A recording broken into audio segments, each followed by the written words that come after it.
Alright, welcome back to the channel, everyone. So today I'm going to be breaking down a lot of the UFC matchups that have just been announced. And man, I'll say this, the UFC is trying to redeem itself, and I'm happy about that. So, first off, UFC Shanghai has been announced. So the main event is Johnny Walker versus Zhang Mingyang. And I'm just like, how many times do we need to have Johnny Walker with the glass chin go against a nuclear power puncher? Have we not seen that enough, right? And to my knowledge, I thought Johnny Walker was thinking about moving up to heavyweight. And in all honesty, people are like, well, if his chin's not great at light heavyweight, why would it work at heavyweight? Okay, that's a fair assessment. However, if he doesn't have to cut any weight, I'd like to think his chin will hold up a bit more. And not only that, you look at the heavyweight division. I want to see a lot of these guys who can't cut it in the top 5 of light heavyweight go up to heavyweight, man. You know what I'm saying? Like, they could literally run circles around a lot of the blobs in the top 15. And I feel like Johnny Walker, he could really get a lot of his highlight reel KOs going because he's so dynamic, he's so fast. It's just, so are a lot of the other light heavyweights. So I feel like if you put him in heavyweight, and that's the thing, call me crazy, but as far as matchups for Johnny Walker, obviously they have this one done. But if I was in control, I would say, hey, let's get Johnny Walker versus Tai Tuivasa. Why not? You know what I'm saying? Because Tai Tuivasa, he hasn't looked great as of late. And Johnny Walker is really dynamic. He's fast and he's got sharp striking. So he could get Tai Tuivasa out of there. On the other hand, Tai Tuivasa, he has a very chinny opponent. All he's got to do is just get up, bring him up against the fence, and then just throw haymakers and he'll get him out of there and redeem himself and get him back on the win column. And I feel like that fight, I remember I ran it in the UFC 5, like I ran it in the simulator, and it was hilarious. And I just feel like that would be an amazing matchup. And even just Johnny Walker versus any of the blob heavyweights, he'd do amazing. So as far as this fight, hate it. I get why they're doing it. Obviously, they want the Chinese market, so they got the new Chinese fighter against the guy who's guaranteed basically to win in devastating fashion. So that'll boost up a lot of the Chinese UFC market, which I get it. It's a no-brainer. It is what it is. But yeah, I don't know. I find this matchup distasteful just because it's like, and I get Johnny Walker, he signed it, so it's not like he has a gun to his head or anything, but still, I just don't love it. But yeah, like I said, it'll be a great fight, just, it is what it is. Now, co-main event, Brian Ortega versus Aljamain Sterling. And I've been calling for this fight to be made because I'm like, what can they do with Aljamain Sterling? He doesn't want to fight any upcoming killers like Gene Silva or anybody like that.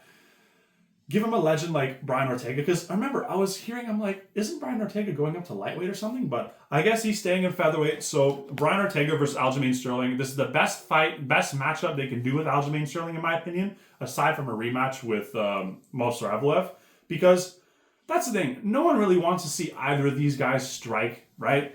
So, and a lot of people complain about, oh, well, he just stalls the grappling.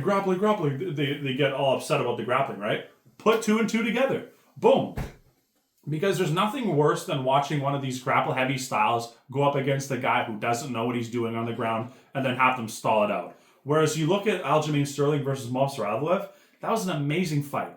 So many amazing grappling exchanges, and that's the thing. Obviously, there was a bit of striking, but as far as these grapple-heavy styles, I love when they get put up against each other. Same thing with, and I get Umar's really good striking as well, but same thing with Umar and Merab. I love that matchup. It's just, I can't stand when you have like Khabib, right? Versus a Poirier, versus a Gaethje, they're not even close to his level on the ground, right? Whereas if we get these wrestlers going against these other wrestlers or grapplers versus grapplers, amazing matchups. I love it. I'd love to see it. And as far as what it does for the division, if you look at the rankings here, if Aljamain Sterling wins this, he'll be beating number 6, Brian Ortega. So I do not think that's enough to get him the title shot. However, if you look at the rankings here, Max Holloway and Ilia Topuria are still in the rankings. So if you take those two out, you put up Brian Ortega 2 spots. So he is top 5. However, I think there was a stat where it's like he's only won 2 fights since 2018 or something like that. It was an Instagram meme, so it's not, 100%. But without saying, Brian Ortega has not won in a while. And the fact that he's in the top 6 is kind of crazy. So, like I said, I don't think a win over him will get Aljamain Sterling a title shot. However, getting him in the top 5 without a doubt. And yeah, I really love this matchup. I can't wait to see the grappling transitions and everything. And yeah, may the best man win.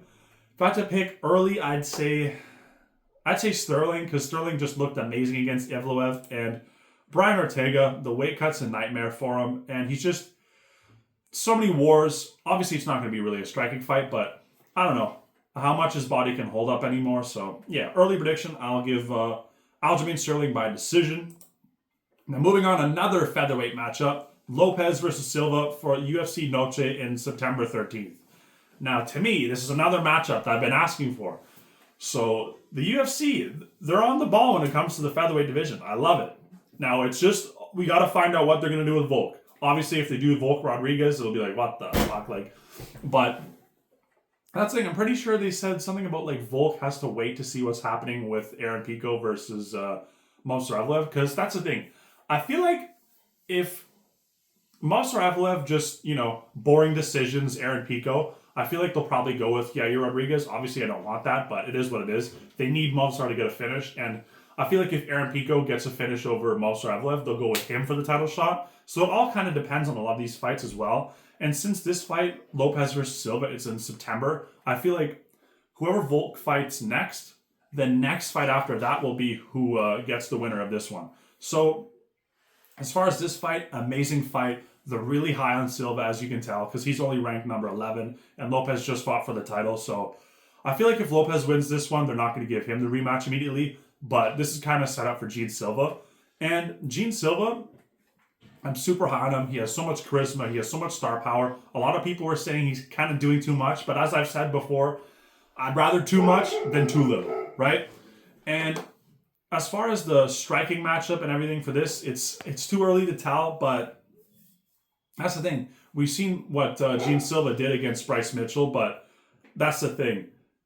Diego Lopes is a totally never stratosphere, right? And he's got heart for days, and he's got striking, he's got grappling. So this will be 100% war. And I feel like this fight, whatever card it's on, will be fight of the night, without a doubt. And like I said, Gene Silva gets the win, which I hope he does, because that's the thing. Obviously, I don't dislike Diego Lopes, but I feel like Gene Silva getting the win does a lot more for the division, moving it forward, because Volkanovski wants new opponents. Volkanovski doesn't even want to fight Yair Rodriguez. Not because he's ducking him or anything, it's just because it's like, all right, what does it do for my legacy? Hi, because I've already beat him once in a dominant fashion. So, yeah, it's just, I'd like to see, hopefully, Silva wins. And by the time Volk's ready to turn around after he fights either Movsarevlev, Aaron Pico, or Yair Rodriguez, I feel like Gene Silva will probably get the title fight next year. Because I know Volk wants to be active, but you got to be realistic. And especially since I don't know how Aaron Pico is going to look, right? And that brings me to my next point. Obviously, we've known about Aaron Pico versus Movsarevlev for a while now. And I don't hate the matchup, I just hate the timing. Because, like I've said before, if you're coming in from out of the promotion, look at Renier de Ridder, right? He's not getting top 5, but he's staying incredibly active, and he's showing his skills, and he's proving himself. And that's the thing. His first fight against Gerald Michart was like, I don't know about this guy. Then he submits Kevin Holland. Then he goes and does what he does against Bo Nickel. And I'm just like, wow. Now he's up against Robert Whittaker. That's how you properly build up somebody. So for Aaron Pico, I don't know what they see in him. I get he's done well in his other promotion, but I've said this a million times. No fighter from outside of promotion should get top 5. No questions asked. I don't care if you're a quadruple champion. You should get a top 10, then a top 5. So, as far as this fight, like I said, it'll be a really good fight, and obviously the U.S., like Dana White, they want an American champion, so if Aaron Pico wins, without a doubt, he's going to get the next title shot. So, yeah, obviously in hindsight, I could be wrong, and Aaron Pico could be a huge superstar, but as of right now, I feel like a lot of people are rooting for Movsarevlev too, just because they think that he totally deserves a title shot, and arguably he should be getting the next title shot. So for him having to fight this, I don't know who his manager is, but it is what it is. At the same time, I feel like even if he had a really, really the best manager of all time, the UFC still wants to see a finish out of him because they need to be able to promote the guy. And Movsarevlev, he's not, exactly McGregor on the mic, right? So if you're not going to be a crazy showman, you got to have finishes or at least devastating wars, which Movsarevlev, if he can get past Aaron Pico, hopefully it's by finish, and he'll get the next title shot rightfully. So Yair doesn't get one. Because that's the thing, it's not like I hate Yair or anything like that. It's just he has a really fun style. It's just he's far from deserving a title shot. So that leaves out Yair, and honestly, I don't know what they're gonna do with Yair if he doesn't get the title shot. Because I feel like Yair was saying like, "Oh yeah, they guaranteed me the title shot," so he's definitely not gonna want to fight down. So, but that's the thing. Arnold Allen's right underneath him, and you got like I said, Holloway's gone, Diego Lopes is booked, Topuria's gone, Evloev's booked. So yeah, Yair has no choice but to fight down. And if I'm Yair Rodriguez, I book the Arnold Allen fight because I feel like at least Arnold Allen will come forward and try to strike with him so he can get something going. Whereas like Lerone Murphy, he'll try to skirt around the outside, and I feel like it's a lot more difficult challenge for Yair. So yeah, I guess we'll see what it goes from there. But yeah, as far as these matchups, like I said, amazing aside from the Johnny Walker one. But yeah, let me know what you guys think of these matchups. And yeah, thanks for watching. Like and subscribe, and we'll see you guys in the next one. Peace.